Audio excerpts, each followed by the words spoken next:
এই শুনছো, তোমার জন্য একটা স্পেশাল যখন রেসিপি খুব ভাইরাল হচ্ছে আম পোড়া চিকেন, ওইটাই বানিয়েছি। অনেক যত্ন করে বানিয়েছি, খেয়ে বলো না কেমন হয়েছে খেতে। আমপুরা চিকেন? এই নামটা তো প্রথম শুনলাম গো। দাও তো দেখি খেয়ে কেমন হয়েছে।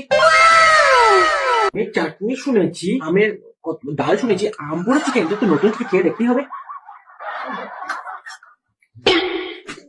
কি বানিয়েছো ওইটা? এটা তো অমৃত সুধা, খেলে তো মানুষ পাগলা হয়ে যাবে গো।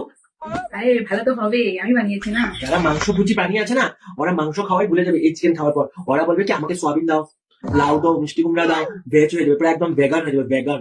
ভেগান? মানে ভালো হয়নি নাকি? এরকম বলছো যে ভেগান হয়ে যাবে, মাংস খাওয়া ছেড়ে দেবে? এটা তো খারাপ হয়নি বুঝেছো, ভালোই হয়েছে। কিন্তু এই রেসিপিটা তুমি কোথা থেকে শিখলে?